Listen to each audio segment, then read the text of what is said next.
Hello, welcome to my fourth student podcast. I'm devoting this to city cycle lanes and associated with that the government's spend of £2 billion on walking and cycling, with another 175 million pledged last week by Graham Shapps, the Transport Minister, and talk in the morning paper of subsidising e-bikes, maybe e-scooters as well, next year. I'm afraid, I don't know what you think, but I think this is so much stuff and nonsense in the world we're living in. I hope to explain why shortly. I'm dividing this into two parts. The first part today, the nonsense, and the next part, the stuff, how the nonsense happens. I have had some help here in a year's training for this particular podcast. Many years ago, when I was in Manchester, I had a man called C.N. Glidewell as my pupil master, and he was a very fine lawyer. I don't think they make them like that these days. Anyway, he was a great lawyer and he was a great teacher. His son, this shows how great a teacher he was, his son became Ian Glidewell, Lord Justice Ian Glidewell. But for me, I went with him in his Bristol car round planning tribunals, and he was absolutely expert with a surgical scalpel when he cross-examined planners. And he's left me with a legacy which I can draw on today. What I'm going to do today is to take you on a walk, if you'll join me, up Gosforth High Street and back. It's a walk I did last week with a camera. And I'm going to show you some pictures, and they tell a story. Before I start, I will just say this about the High Street. It's actually part of the main arterial road running from the centre of Newcastle out to the north. It's extremely busy because 32 bus services stop on that High Street, and I believe 20,000 vehicles or so use it. It's also extremely narrow. I had it measured once, and it actually at one point the width of 4 bus stops is wider than the width of the road. So it doesn't leave you a lot of room to work in for cycle lanes. In addition to that, quite a few vehicles park when they deliver to the shops and banks that are by the that line the road. Well, now, way back in 2014, it had gone all the way through planning to have cycle lanes on that stretch of road, and there'd been consultation. I've got here the consultation papers that were put out at that time. This is where the beautiful consultation papers that were put out at that time, and very good at drawing pictures. They offered a choice. Always offer choices when it comes to consultation between Bramley apples and Cox's, as long as you choose apples. Anyway, the choice here was between cycle lanes during peak hours on both sides of the High Street, or, in the other option, cycle lanes in both directions on the west side. Well, you can have a look at the road itself in a minute, and you can measure that promise with the reality. If you wonder what it was all about, the object of the exercise, well, this is what the project manager wrote to a complainant. We are tasked with growing cycles in the city to a significant proportion of all trips under 5 miles. On numbers, this could easily mean that to be successful, we will need to see up to 3,000 cyclists a day using this corridor to comply with the 20% of all trips under 5 miles. They wanted 1 in 5 journeys under 5 miles to be by bike. Well, I have to tell you that the traders conducted a professional survey, and at the moment they found that there are only 70 cyclists used, possibly less than that, because if they were travelling both ways, they're probably nearer to 50 cyclists using Gosforth High Street at the moment. But that was the plan, and maybe they had second thoughts, I don't know, but it's been dormant since then. But the COVID has revived it because the government decided that they want to encourage local authorities to put in these pop-up cycle lanes, and consequently the local authorities said, well, we've got one on the stocks, let's do it. So we've now got pop-up cycle lanes on the high street, and that's what I'm going to show you.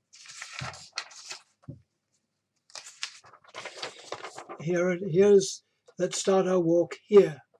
This is at the southernmost part of the high street. And you will see immediately that the cycle lane is, in fact, very narrow. I should also tell you that it is punctuated by bus stops. And these bus stops can be placed in one of two places. They can either be placed in the cycle lane, and any cyclist would have to cycle round it into the traffic flow, or it could be placed in the traffic flow and pedestrians would have to cross the cycle lane. The answer, as you will see, is that they did both. So it's punctuated partly by bus stops. It's partly punctuated by roads off to the left, where vehicles have to cross the cycle lane when they enter or exit those roads. So it's punctuated by that as well. And I want immediately to raise one issue that comes to my mind when I see this. I've seen a lot of cyclists in London, and they don't all go at the same speed. They overtake each other. Well, when you are looking at the high street, there's no way that they can overtake each other. Today, certainly they can't with these pop-up bollards. But what happens even if the bollards aren't there? Well, I've got another photograph that I took a little while ago, which I can show you. This is further up the North Road, and this is what happens. Now, this is cycle lanes. This is where you had two cyclists, one inside the cycle lane and one outside it. And it poses to me two questions. What happens when the third cyclist comes along behind? What does he or she do? The other thing that I must point out to you, may see that the cycle lane is not here marked by bollards or by white lines. It's marked by what are called dragon's teeth. And what happens if a cycle moving from inside the cycle lane to outside the cycle lane, or not even doing that, catches a wheel on one of those projections? This is how accidents happen. You can't ignore accidents, and the more you encourage people to cycle, the more accidents there are going to be, just in the nature of things. And the NHS can do without them at this time. Anyway, let's go back to the road, and I'll show you one or two more photographs that I took. Here we've got this one. This shows you with the bus stop being outside the cycle lane.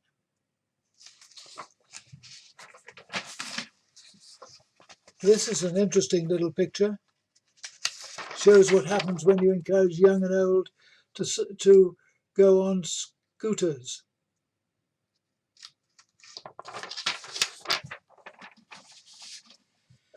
Now here you have the cycle lane punctuated by a road off to the left, and there you can just see beyond it the bus stop, which at this case actually is at the side of the pavement. So any cyclists who want to progress must go into the traffic flow in order to overtake the stationary bus.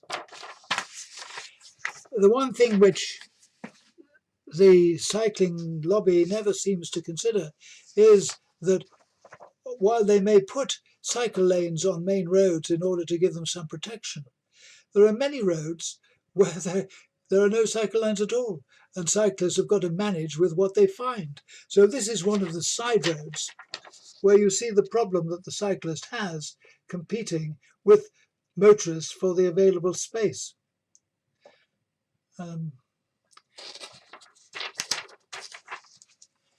I took the next photograph a few weeks ago, but it illustrates there we do see a cyclist in the cycle lane, and the tailback as well. And of course, the slower traffic moves, the more fumes there will be. So although the lawyers have given the cyclists a right to clean air, they're not going to be able to exercise that right very successfully in that cycle lane at this time. It's also worth thinking about the tailback itself, because it's not just car drivers who are caught in that tailback. There are the passengers in the buses. Call it the man in the Clapham omnibus, but it's not the man in the Clapham omnibus, it's the man in the Newcastle omnibus, and or the woman in the Newcastle omnibus. But never mind the omnibus. What about the man in the Clapham ambulance, or the man in the Newcastle ambulance, trying to get the ambulance driver trying to get to the hospital in a hurry?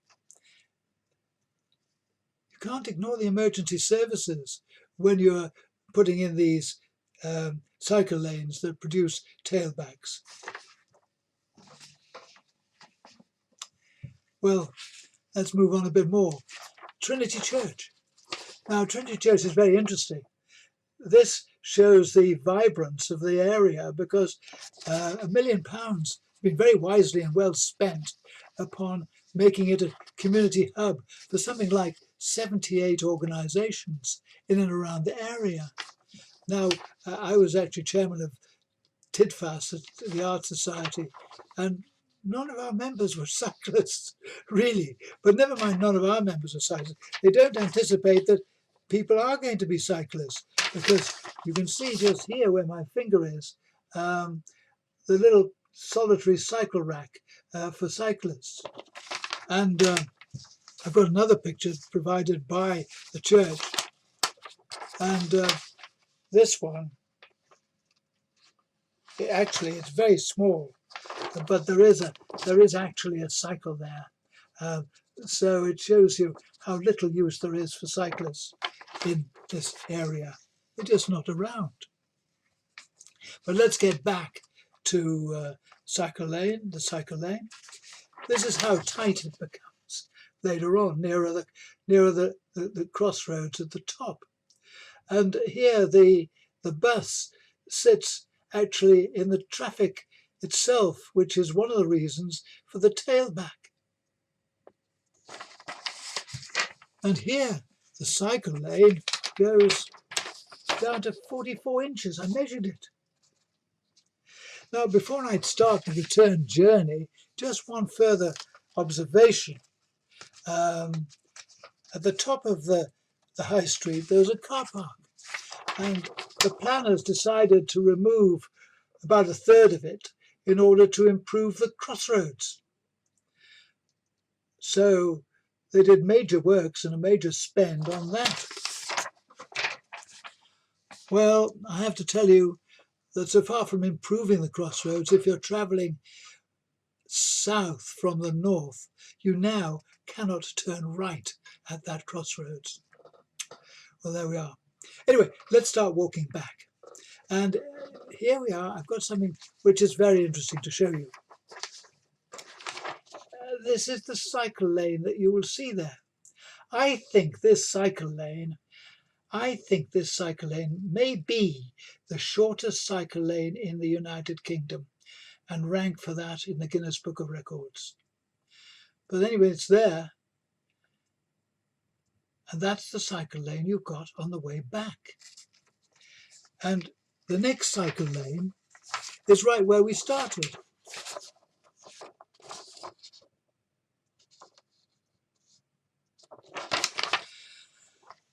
Well, between the one and the other, the cyclist has to make a choice. And I've seen them make it. The odd ones I've seen around. They can either cycle on the pavement or they can cycle in the middle of the traffic. The answer is obviously they do both. I do not think that this is just a one-off situation, because in Newcastle, in the centre of Newcastle, there's a place called John Dobson Street, and there was an £18 million spend to put a cycle lane in John Dobson Street. It's a big operation to do that. Guess what? Another tailback. And so far as the cycle lane is concerned, locally it's known as a skateboard park, because there are more skateboarders than cyclists. Well, this is why I say it's so much nonsense to be putting cycle lanes around today for the future, when the future really is the electric cars. I know that Grant Shapps and the Department of Transport said that 8 out of 10 people want more money spending on walking and cycling. But if you ask people whether they want turkeys for Christmas, of course they'll say they do. Of course they'll say they do. What about the price? And the price is in the injuries that are caused to cyclists. Now again, I have to say what I've said before, that nobody knows how many injuries there are. RoSPA, that's the Royal Society for the Prevention of Accidents, reports that its figures, its stats, are based on police incidents. And they themselves say that the real number could be 2 or 3 times more, it could even be more than that. But nobody asked RoSPA to go to the one source which would have the answer, and that's the NHS, and ask them for the stats. But it's pretty obvious that the more cycling that you encourage, the more accidents there are going to be. And the NHS could well do without that at this time and in the coming months. But is it a priority anyway, when there are 1,200 food bags around? Is it a proper priority? And, well, last night I listened to Joe Biden, the president-elect in America, saying what he was planning to do when he became president and when Trump stopped play acting as president. And he said, amongst other things, that he wanted to put money into fast chargers, into the manufacture of electric vehicles. And he also said, which I was saying last time round, that he should do something to make life a bit easier for students who are bearing student debt on their backs. There are many other ways in which money can be spent and will be spent in the coming years, other than this one. So that's really where I'm up to today. Next time round, I will try and explain to you why this money is being spent, how it happens, why nobody is stopping it happening. And what I say is the road to L is paved with good intentions. The road to L being the road to lobby, 2 lawyers who refused to write a letter, and to overall people that I regard as Luddites in today's world. Anyway, that's till next time, and thank you very much for listening to me today. Thank you.